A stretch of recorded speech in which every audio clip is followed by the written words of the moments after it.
Okay जी, good evening. तो बताइए अगर कुछ डाउट है तो।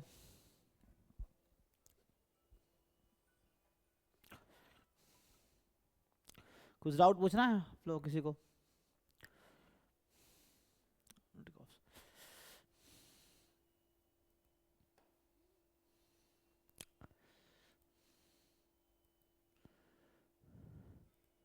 लेकिन कोई डाउट नहीं है तो फिर क्लास क्यों रखें हम? हाँ तो हेलो। हाँ जी। हाँ सर, हम एक बार एस्टिमेशन मतलब हम पढ़ रहे हैं।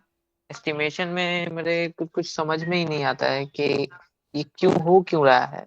हम्म। बाकी सब तो ठीक है, पढ़ हाँ, रहे हैं, लेकिन ये हो क्यों रहा है यही नहीं समझ में आ रहा। जैसे पर्टिकुलरली बताइए क्या समझ नहीं आ रहा है, मतलब एक क्या क्या हो रहा है। डेफिनेशन समझ आता है, मतलब कोई पर्टिकुलर टॉपिक बताइए जो समझ नहीं आ रहा है।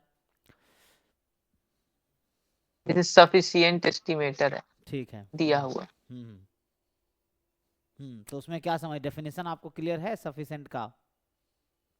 नहीं, वही कैसे, उसका क्यों यूज है, मतलब क्या करना क्या है उससे असली में। पहले तो देखो, अभी चीज़ें क्या है कि अभी आप जो पढ़ रहे हैं ना मैथमेटिकल स्टैटिस्टिक्स है, तो आपको स्टैटिस्टिक्स को मैथमेटिकली पढ़ना है ना। वो चीज़ है। तो पहले आपको थ्योरेटिकली चीज़ों को समझना पड़ेगा, फिर एप्लीकेशन आपको उसके बाद समझ आता है ना। वो चीज़ें हैं। पहले आपको थ्योरेटिकली डेफिनेशन समझना पड़ेगा, है ना। चीज़ों को पहले मैथमेट मतलब थ्योरी डेवलप होती है, फिर उसका एप्लीकेशन आता है ना। फिर एप्लीकेशन वो चीज़ें हैं। तो पहले तो आपको डेफिनेशन से सफिशेंसी की पर्टिकुलर बात करें तो आपको पहले देखना पड़ेगा कि सफिशेंट का डेफिनेशन क्या है, मैथमेटिकल डेफिनेशन क्या है, फिर इसको कैसे अप्लाई करना है, कैसे सफिशिएंट एस्टिमेटर निकालना है। फिर आगे जाके बहुत सारी चीज़ें इस पर डिपेंडेंट है ना। तो ये थियोरेटिकल है, बाद में यही चीज़ आप डेटा के थ्रू करते हैं जब सिमुलेशन करेंगे। तो वहाँ पे आपको डेटा के थ्रू बहुत सारा काम होता है ना। तो अभी यहाँ पे आपको जैम गेट नेट या मान लो आरबीआई है, आईएसएस है, ये सब जो एग्ज़ाम है ना, या आईएसआई है, ये सब आपको अभी जो एग्ज़ाम देना है वो मैथमेटिकल स्टैटिस्टिक्स के नॉलेज है, मतलब स्टैटिस्टिक्स आपको मैथमेटिकली आने चाहिए, है ना।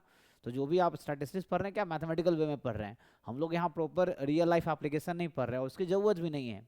क्योंकि आपको समझना होगा एग्जाम की रिक्वायरमेंट क्या है ना। तो आप चूंकि एंट्रेंस की तैयारी कर रहे हैं तो आपको पहले डेफिनेशन ढंग से पढ़ना है, समझना है, उस पर बेस्ड क्वेश्चंस करने हैं। ये चीज़ें हैं। उसके बाद जो आप शायद अब क्या एप्लीकेशन कहना चाह रहे हैं कि रियल लाइफ में, उसकी अभी ज़रूरत नहीं है आपको, है ना। तो वो जब उस लेवल पे जाएंगे, जब आप रिसर्च करेंगे या कॉर्पोरेट में काम करेंगे, तो उसके लिए वहाँ पे फिर थ्योरेटिकल नॉलेज नहीं होगा तो आप एप्लीकेशन नहीं कर पाएंगे। तो पहली रिक्वायरमेंट ये कि आपको ढंग से मैथमेटिकल चीज़ें समझ आए, उसके लिए टाइम स्पेंड करो, क्वेश्चन सॉल्व करो, है ना। फिर उसके अकॉर्डिंग चीज़ें होंगी। तो आप पहले जो मैंने क्लास में आपके पास वीडियो लेक्चर का एक्सेस है ही, आप उसको पढ़िए, डेफिनेशन जो मैं यस लिखा सर। रहा हूँ लिखिए, उस पर जो क्वेश्चंस मैं करा रहा हूँ पहले खुद हाँ कीजिए। वैसा उस पर 4 क्वेश्चन और सॉल्व कीजिए, 10 क्वेश्चन 20 क्वेश्चन और सॉल्व कीजिए वैसे ही। तो आपको क्लैरिटी आएगी, जैसे बाकी बच्चों का अच्छा होता है क्लैरिटी आता, आपको भी आएगा। तो आपको टाइम देना पड़ेगा, ये है। बाकी पर्टिकुलर कुछ डाउट है तो वो मैं हेल्प कर सकता हूँ आपकी। बताइए। और सर, जो एक क्वेश्चन बनाए थे वही गेट का ही क्वेश्चन था, हम्म लेकिन एक चीज समझ में नहीं आया। बी और डी एक ऑप्शन मतलब दिया हुआ है, minus of minimum of x i और मैक्सिमम ऑफ एक्स आई दिया हुआ है, one less than equal to i less than equal to n. जी। माइनस मैक्सिमम है ना, मिनिमम और मैक्सिमम में दोनों में दिया हुआ है। आप कह रहे हैं कि minus of minimum minimum of x1 x x2 xn equal होगा मैक्सिमम ऑफ माइनस नहीं नहीं एक्स नहीं, हाँ। कॉमा, यहाँ पे कॉमा दिया हुआ, कहाँ कॉमा दिया हुआ है? अच्छा, बड़े। इक्वल की जगह पर। हम्म हाँ, और इसका, और एक सिर्फ लिखा हुआ है minimum of mod x I, hmm I one से एन तक।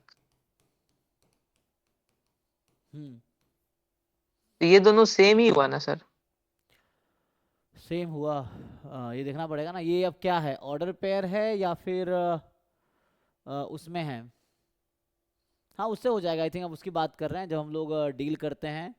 एक्स आई है यूनिफॉर्म माइनस थीटा, थीटा वाला केस है ये। उसके यस सर। अकॉर्डिंग आता है ना, तो मॉड में मॉड एक्स आई जो हो जाएगा वो यूनिफॉर्म जीरो थीटा होगा, इस तरह से। इसमें दोनों इंक्लूडेड है। सर इसमें मिनिमल सफिशिएंट पूछा जा रहा है, तो दोनों तो सेम ही हुआ ना सर, ऑप्शन के हिसाब से तो दोनों ही हो जाएगा फिर। मिनिमल सफिशिएंट तो सॉल्व करके देखना पड़ेगा ना क्वेश्चन में क्या है। तो आई थिंक यही क्वेश्चन है। इसमें क्या पूछा आपसे, तो कोई बात नहीं, आप लाइक्लीहुड फंक्शन निकालिए, उसके सर अकॉर्डिंग काम कीजिए। हम फोटो भेज दे रहे सर। हम्म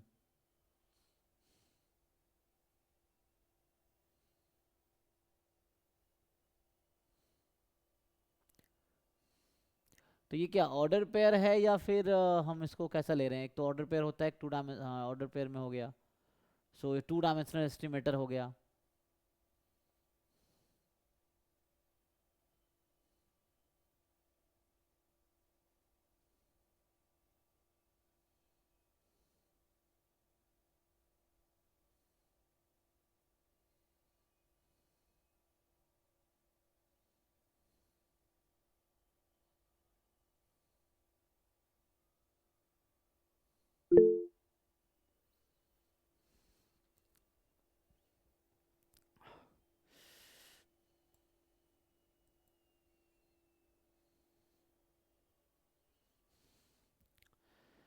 अब क्वेश्चन क्या मुझे भेजें? ठीक है, आपका क्वेरी जिनका है 1 by 1 होगा, है ना? थोड़ा वेट कीजिए, जिनका चल रहा है उसको देख लेते हैं। तो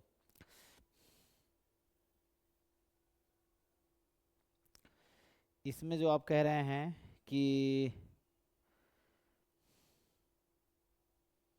एक्चुअली क्या है ना, ये टू डायमेंशनल एस्टिमेटर है, तो मिनिमल सफिशिएंट टू डायमेंशनल होगा। जैसे ना, ये हुआ टू डायमेंशनल एस्टिमेटर और ये है वन डायमेंशनल एस्टिमेटर, है ना?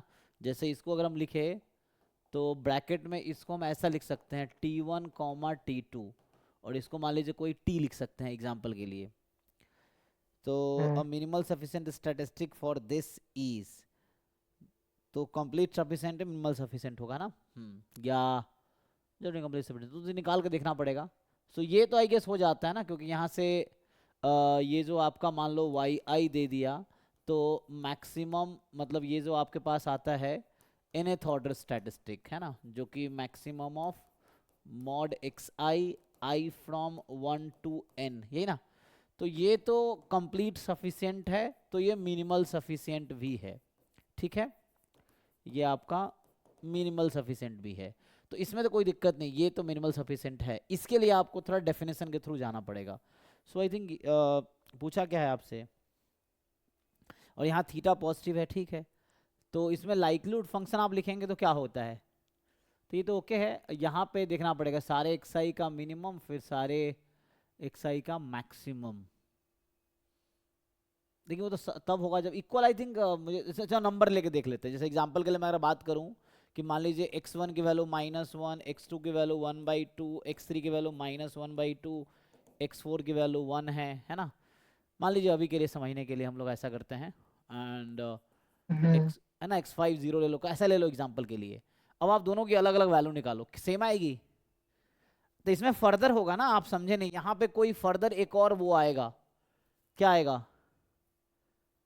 मैक्स मीन समथिंग ना।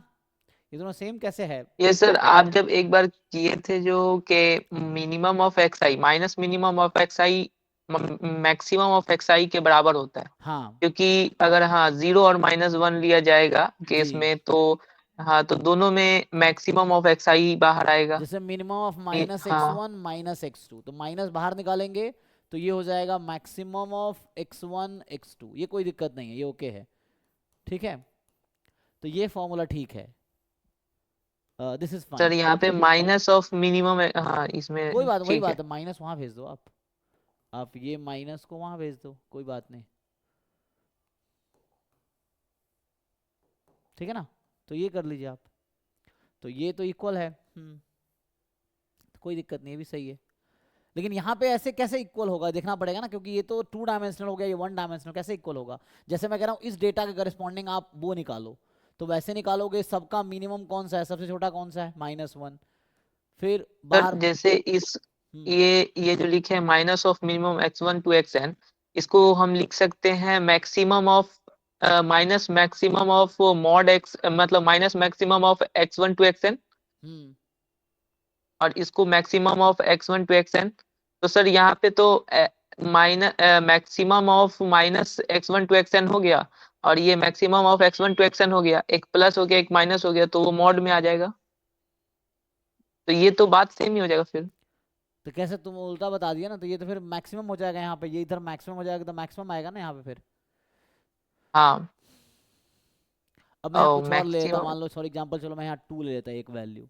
तो यहाँ पे 2 है और वहाँ पे 1, तो 2 1 में नहीं, यहाँ बाहर मुझे लग रहा है आप कुछ गलती कर रहे हो, यहाँ या तो मैक्स या मीन कुछ ऐसा यहाँ आएगा, तो मे भी इक्वल हो सकता है, वैसा कुछ है, वो तो करके देखना पड़ेगा। तो इसमें क्या दिक्कत है, जैसे मान लो आपके पास एक्स आई है माइनस थीटा से प्लस थीटा। आप अच्छा एग्जैक्ट आपने क्वेश्चन भेजा है ना, तो इसमें क्या होगा, तो इसमें ऑप्शन क्या है, इसमें ऑप्शन सी सही होगा ना, एग्जाम के आंसर की में क्या है, ऑप्शन सी सही है, देखो आंसर की में ऑफिशियली। तो यहाँ से जो आपके पास है कि theta more than equal to each x i, और एक है minus theta less than equal to each x i, इसको ब्रेक कर लो ठीक से। तो यहाँ से क्या होगा, minus theta less than equal to, सबसे छोटा है ना, तो जो इसका स्मॉलेस्ट होगा उससे भी छोटा होगा। यहाँ theta larger than each x i है, तो थीटा सबसे मैक्सिमम वाले से भी लार्जर होगा। अब इन दोनों को कंबाइन कर लो, तो यहाँ से theta more than equal to minus x one, theta more than equal to x N.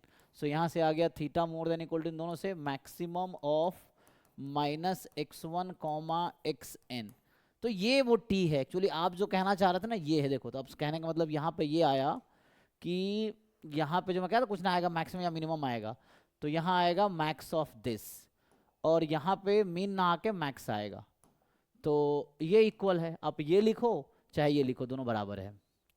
ये T1 है, ये T2 है, तो इसका जो यहाँ मैक्सिमम ले रहे हैं ना वो बराबर है एक्चुअली। तो कहने का मतलब यहाँ से आया maximum of T1 T2 equal है इस T के। तो अब ये क्वांटिटी जो पूरा है ये इसके बराबर है, तो ये हाँ अकेला सर, तो नहीं है, ये ठीक है। तो बाहर मैक्सिमम नहीं है, क्योंकि ऑप्शन बी जो आपने भेजा है ना, उसमें जो ऑप्शन बी है उसमें ये टर्म नहीं है, तो 2 डायमेंशनल एस्टिमेटर हो गया, तो they can not be equal ना। एक पॉइंट मतलब एक रियल नंबर का पॉइंट और एक एक्स वाई प्लेन का पॉइंट सेम कैसे होगा, ठीक है ना, तो इसलिए दोनों अब इक्वल है। Max of these two is equal to this, तो ऑप्शन है ये लिखा हो चाहे ये लिखा हो सही होता, क्योंकि जो ऑप्शन में ये नहीं है सिर्फ ये लिखा है तो इक्वल नहीं है, ठीक है, इसलिए ऑप्शन सी ओनली करेक्ट है। और सर जब ऐसा लिख देंगे उसके बाद जब मैक्सिमम ऑफ मॉड एक्स आई आएगा, तो फिर तो आप एक मैक्सिमम हटा ही देते हैं ना। ऐसे कैसे ब्रेक करोगे, तो कुछ इन ये एक नंबर है, ये एक नंबर है, अब इन दोनों में जो लार्जर आएगा वो हमें लेना है, तो ऐसे कैसे ऑपरेट करोगे अलग अलग दोनों पे।